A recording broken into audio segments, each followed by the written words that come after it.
Good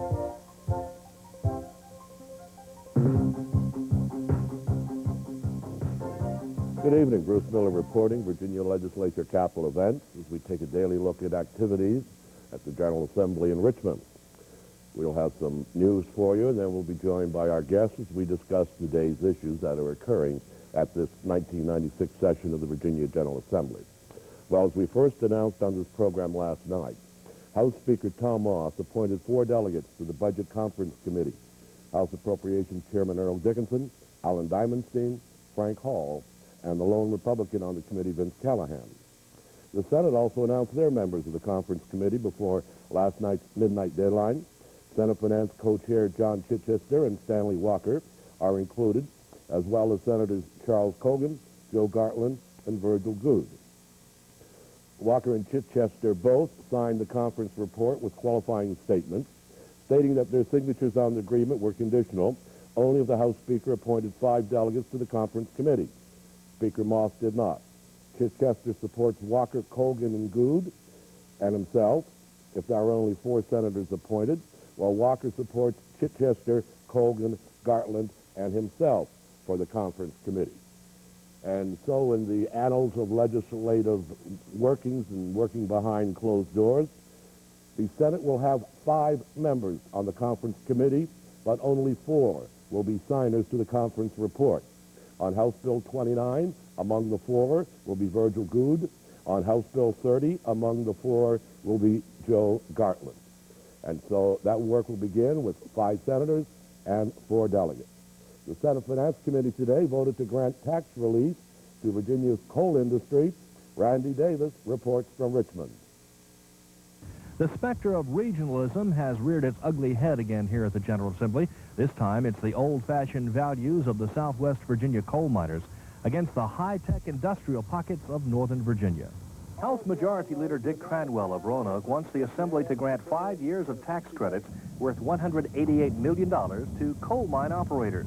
He says the credits are needed to help a dying industry save itself. And he thinks it's only fair that the rest of the state should help those in the coal fields of the Southwest.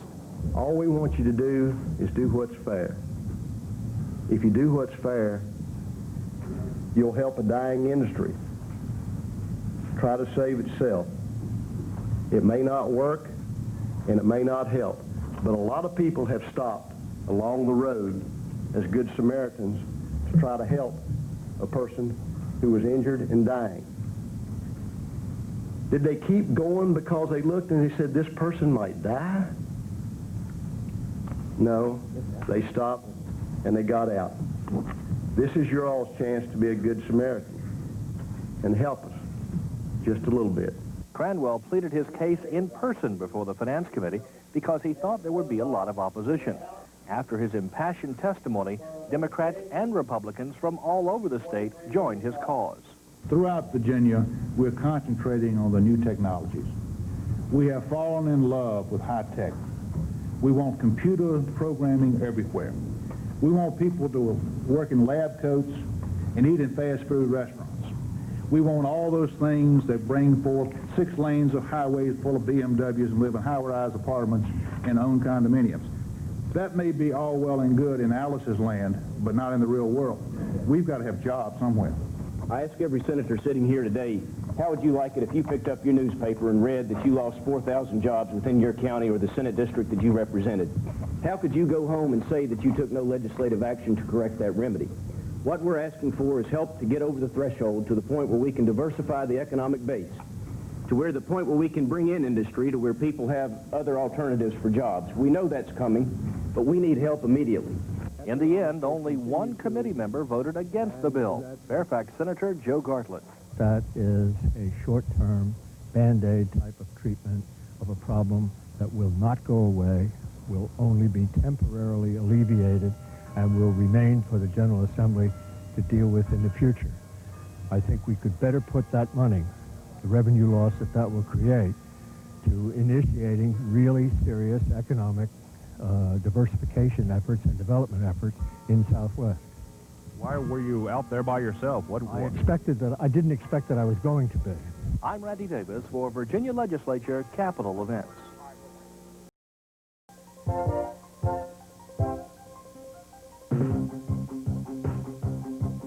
Good evening, Bruce Miller welcoming you to Virginia Legislature Capitol Events as we watch the countdown to Sine Die, the final day of this 1996 Virginia General Assembly on Saturday. Activity in the House today. The House passed the Senate version of the B-poll tax bill, 95-3, but they rejected exemptions for the towns of Stanton and Waynesboro and Augusta County. The Senate agreed to that yesterday. The Senate and House may work out the differences on the tax bill in committee. In other news that took place on the Senate floor today, the Senate debated bills on Virginia's initiative for welfare for employment, not welfare. Randy Davis has that report. Last year, the General Assembly passed welfare reform legislation, which makes able-bodied mothers work at least 8 hours a week before receiving benefits. This year, a Senate committee approved a change that would allow those 8 hours to be spent in a classroom instead of in the workforce. When the bill reached the Senate floor, it ran into a group of Republicans determined to retain the work ethic. But if we were serious about welfare reform that we proposed a year ago, we can't chip away at it during this session of the General Assembly by taking away parental responsibility, which we debated yesterday, or by eliminating these work requirements, which were the very foundation upon which that welfare reform bill was built. Fairfax Democrat Janet Howell cited the case of a young mother who's already going to school full-time and trying to raise a family. When is she going to have time to be the good mother we want her to be? How are we going to let her, when she's in school and working and taking care of the household, be the mother? This, to me, is unbelievably short-sighted to say that education isn't sufficient. I can tell you, as somebody who is in school without kids, that can be full-time. But when you start mixing requirement to work with requirement to go to school with requirement to be a good mother, you are asking a heck of a lot of some people. Norfolk Senator Yvonne Miller said a lot of welfare mothers are already working at home. Any person who has ever raised a child will say to you that that is work of the hardest kind. That's much harder than 8 hours on anybody's job. That's work that is a 24-hour-a-day assignment. If you have ever taken care of a child 2 weeks, 24 hours a day, I think some of the arguments put forth would be withdrawn. I would certainly hope that my colleagues who are fathers on the other side of the aisle would relieve their wives for 2 weeks, and for 2 solid weeks do nothing except take care of children, and then come back to this body and say that taking care of children, going to school, is not work. Apparently, those intent on true welfare reform are not about to let any of the current requirements be compromised. This attempt failed on a vote of 19-20. I'm Randy Davis for Virginia Legislature Capitol Events. Major headlines across Virginia today. The Virginia Senate has passed parental notification. The Virginia Senate passed a bill that requires the parents of minors seeking abortion to be notified prior to the procedure. After having been killed in committee earlier in the session, the anti-choice force has amended parental notification onto a bill about the status of mental health for minors. Randy Davis reports from Richmond.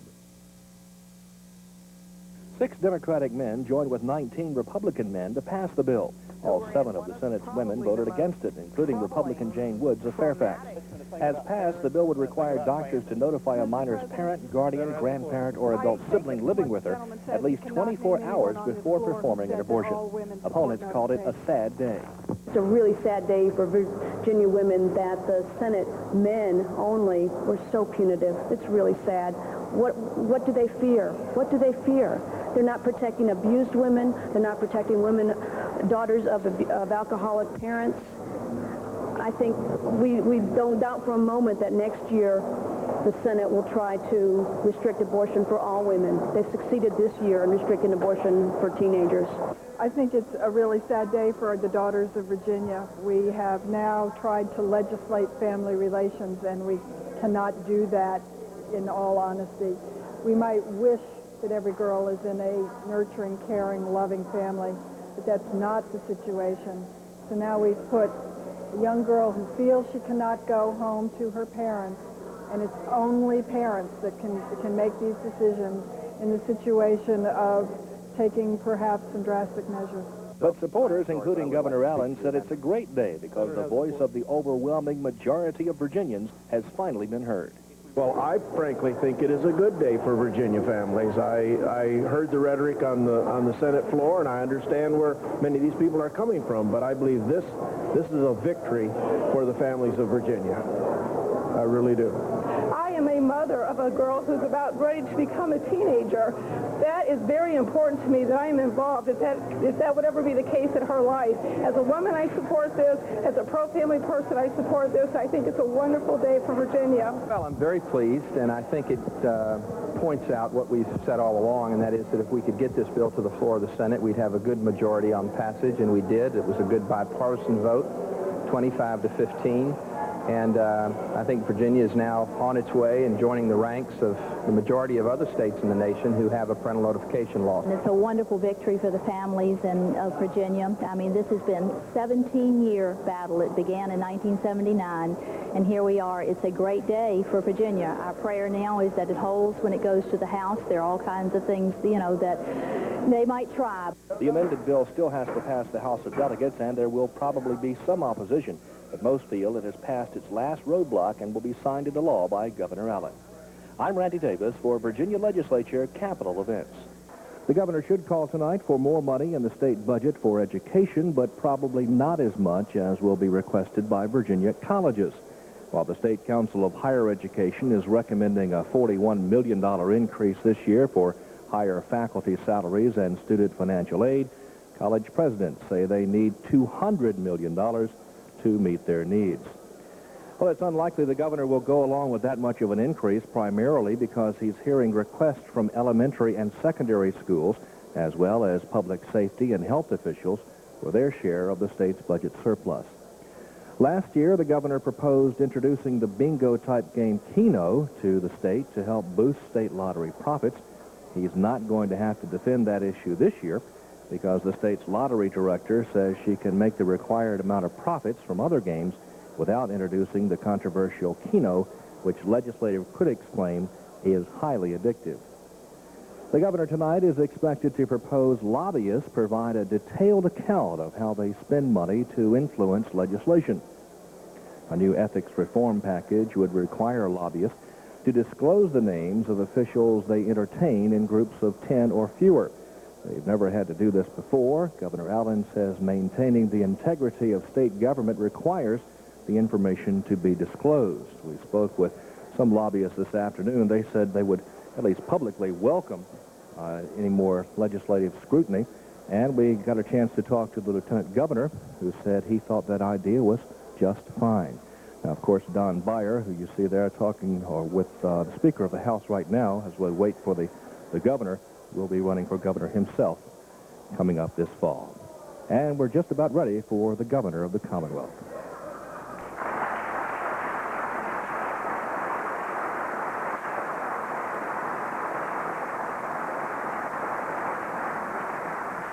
Of course, our commitment to quality education must also include students in our community colleges. I pray and hope that God will continue to bless this beautiful, free, and magnificent creation that we all love as Virginia.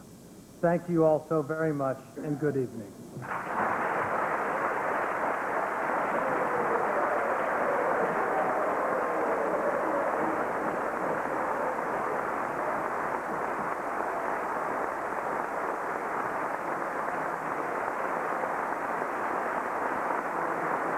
Thank you all.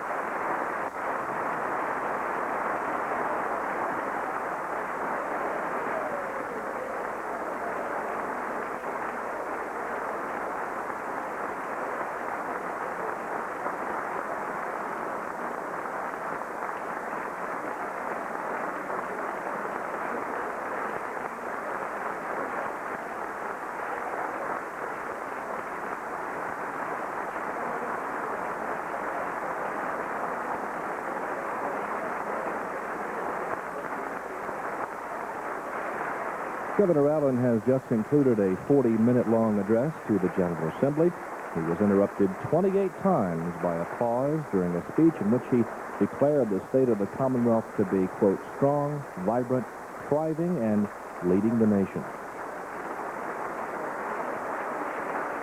Next, we have the Democratic response to the governor's address that will be delivered this evening by Lieutenant Governor Don Beyer.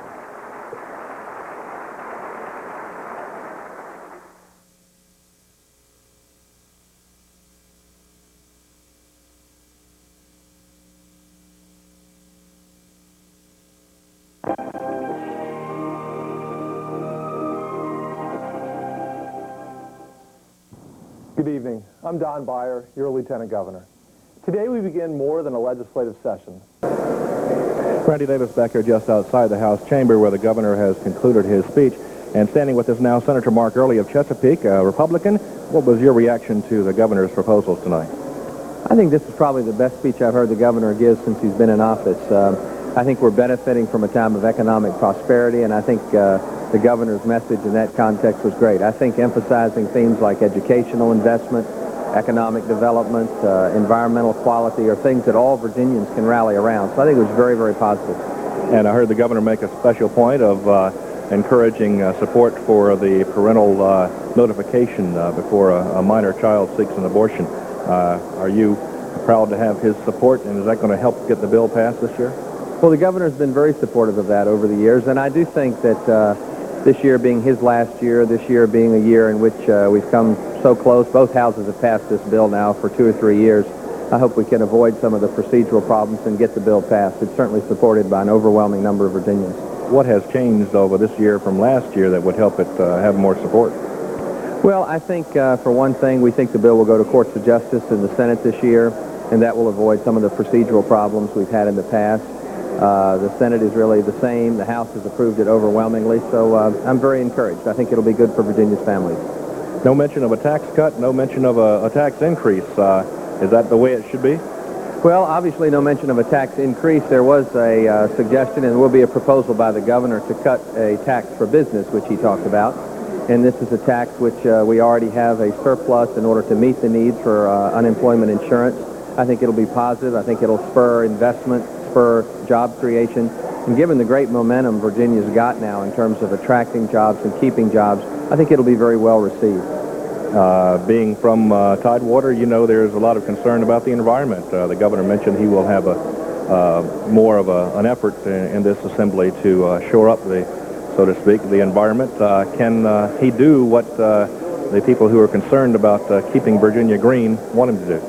Well, I think his initiative with respect to the Chesapeake Bay and the tributaries, the suggestion of a voluntary tax checkoff to help that, which will help each individual Virginian be able to participate personally, I think it's a very positive approach. I mean, clearly in Hampton Roads, we recognize the Chesapeake Bay as one of the greatest resources not only we have in Hampton Roads, but we have on the entire east coast of the United States. So I think it's a great suggestion, a great initiative, and one more step in what the Commonwealth can do to protect that asset. There are some rumors going around that you might be considering running for, the Attorney General or something like that. Is that true? Well, we're way past considering. We've been involved for about 3 or 4 months now, and the race is next year, and we think it's going well. We're very encouraged. So, yes, that's on the horizon for me this year. Is this going to be quite a political session, do you think, because all 100 members of the House are up for re-election and there's a statewide election coming up? I think that will provide the backdrop for some things, but I do think because of the lack of fiscal stress in Virginia, because we have a surplus, because it's not a budget year, I think it's going to be a very productive year. I think you'll see a lot of bipartisan support for a lot of the governor's initiatives, a lot of the individual legislators' initiatives, and politics is good for Virginia, good for America if it's done the right way, and hopefully we can do it the right way. Thank you, Senator Mark Earley of Chesapeake, for joining us, and that concludes our coverage of the 1997 State of the Commonwealth Address. I'm Randy Davis at the State Capitol.